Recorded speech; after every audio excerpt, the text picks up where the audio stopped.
के सभी दिव्य अस्त्रों को रोकने की आवश्यकता पड़ती थी, क्योंकि अर्जुन के पास भी ऐसे कई शक्तिशाली और घातक से घातक दिव्य अस्त्र थे जिनसे वह अंगराज कर्ण के शक्तिशाली बाणों का उत्तर दे रहे थे। लेकिन यहाँ पर कुछ ऐसे शक्तिशाली घातक दिव्य अस्त्र थे जिनकी गति इतनी होती थी कि उनके चलाने पर एहसास अर्जुन को भी नहीं होता था कि वे सभी दिव्य अस्त्र अर्जुन के रथ को क्षतिग्रस्त करने वाले हैं। लेकिन उससे पहले ही अदृश्य हनुमान जी उन बाणों से अर्जुन के रथ की रक्षा करते थे और अपनी कृपा की छत्र छाया में अर्जुन के रथ को सुरक्षित रखते थे। यहाँ पर दोस्तों, मैं आप सभी को यह एक बात बता दूं कि इस बात को भी नकारा नहीं जा सकता कि अर्जुन के पास भी कई शक्तिशाली और घातक बाणों का भंडार था। लेकिन अंगराज कर्ण के युद्ध कौशल से और उनके अलग अलग युद्ध करने की प्रतिभाओं से अर्जुन भी अचंभित रह जाते थे, क्योंकि स्वयं सूर्यपुत्र कर्ण के पास युद्ध कौशल भरपूर था, जिससे कि युद्ध भूमि में सामने वाले योद्धा को अपने बाणों को देखने का भी मौका नहीं देते थे और घातक से घातक बाणों के प्रहार से उसे क्षतिग्रस्त कर देते थे। यही कारण था कि कर्ण के एक बाण से कई ऐसे असंख्य बाण निकलते थे जिसे अर्जुन अति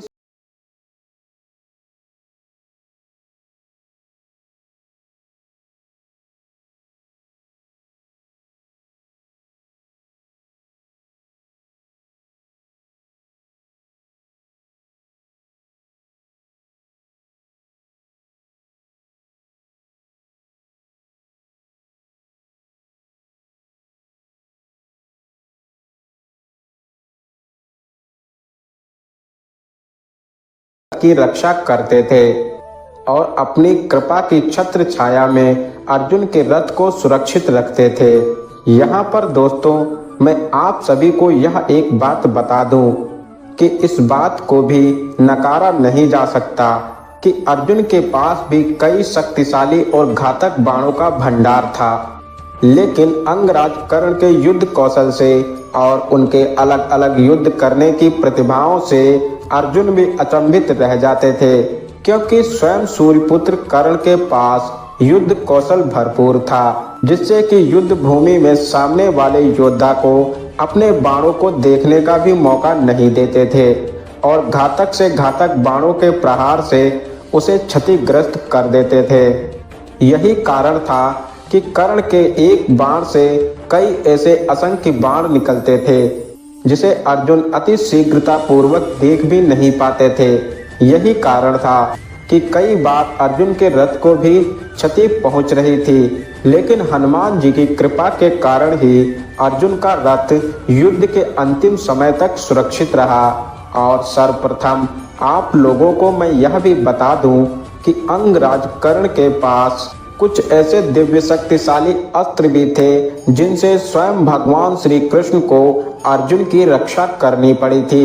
जिनमें से पहला नाग अस्त्र जो कि स्वयं तक्षक नाग था, जिससे कि भगवान श्री कृष्ण को ही अर्जुन की रक्षा करनी पड़ी थी। दोस्तों, यहाँ पर ऐसा भी कहा जाता है कि भले ही कर्ण युद्ध के अंत तक अपने कई दिव्य अस्त्र भूल चुके थे, लेकिन वह अपना युद्ध कौशल नहीं भूले थे और इस युद्ध कौशल के वजह से युद्ध के अंतिम क्षण तक, यानी कि अपनी वीर गति को प्राप्त होने तक लड़ते रहे थे। लेकिन वह एक अधर्म का साथ देने वाले बन चुके थे।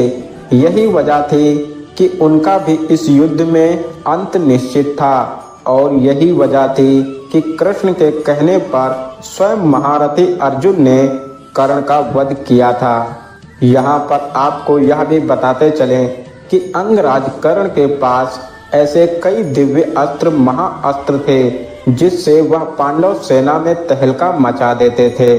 और उनके पास एक विजय धनुष नामक धनुष भी था जो कि उन्हें स्वयं उनके गुरु परशुराम से मिला था। उस धनुष से चलने वाले बाण की गति हजारों गुना होती थी, इसीलिए शत्रु को समझने का यह भी मौका नहीं मिलता था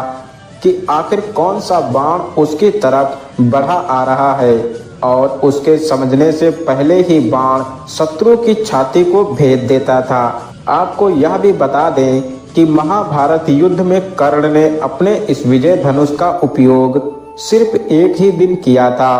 और उसी दिन कर्ण का अंत भी हुआ था। कर्ण के विजय धनुष से असंख्य बाण एक साथ निकलते थे, जिससे कि शत्रु को आसानी से परास्त किया जा सकता था। दोस्तों, यहाँ पर कर्ण और हनुमान जी के मिलन की अगर बात की जाए तो हनुमान जी और कर्ण के मिलन के बारे में यह कहा जाता है कि कर्ण और हनुमान जी की कभी भी प्रत्यक्ष रूप से भेंट तो नहीं हुई, लेकिन अप्रत्यक्ष रूप से कर्ण को हनुमान जी की शक्ति का आभास जरूर हुआ था। जब कर्ण अर्जुन से महायुद्ध कर रहे थे, उस समय उन्होंने यह अनुभव किया था कि उनके द्वारा चलाए जा रहे बाणों से अर्जुन की रक्षा हो रही थी और इसके पीछे दिव्य शक्ति है। और वह यह भी जानते थे कि अर्जुन के रथ के ध्वज में स्वयं हनुमान जी विराजमान है। अर्जुन पर स्वयं महाबली हनुमान जी की कृपा है और स्वयं अधर्मी बन चुके हैं। और यही वजह थी कि भगवान श्री कृष्ण जो स्वयं नारायण के अवतार हैं, वह कर्ण का नहीं बल्कि अर्जुन का साथ दे रहे हैं। और स्वयं महाबली हनुमान भी अपनी कृपा की छत्र छाया अर्जुन पर ही बनाए रखे थे। और इसके पीछे का कारण यह भी था कि अर्जुन न्याय और सत्य के लिए युद्ध कर रहे थे, जबकि कर्ण अधर्म का साथ दे रहे थे। अब यहाँ पर हम हनुमान जी और कर्ण के उस संबंध के बारे में वही अदृश्य रूप में रथ के ध्वज में विराजमान हैं और उसके बाणों को काट रहे हैं। और इन सभी घटनाओं का वर्णन स्वयं संजय भी धृतराष्ट्र से कर रहे थे। और यहाँ पर आपको यह भी जानकारी दे दें कि अंगराज कर्ण को जब स्वयं हनुमान जी और श्री कृष्ण को अर्जुन के साथ में होने का पता चला, तभी वह यह भी समझ चुके थे कि वह कितना अधर्म का साथ दे रहे हैं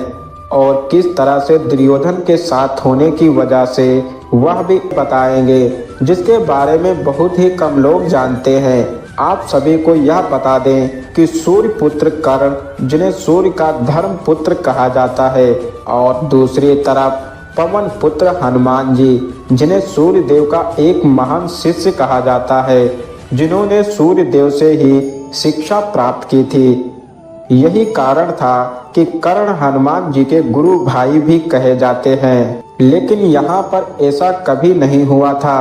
कि हनुमान जी कभी भी कर्ण के साथ मिले हों या उनसे भेंट किया हो, क्योंकि हनुमान जी भी यह बात भली भांति जानते थे कि कर्ण अधर्म का साथ दे रहा है और इसी युद्ध में कर्ण का वीर गति को प्राप्त करना तो निश्चित है। तो दोस्तों,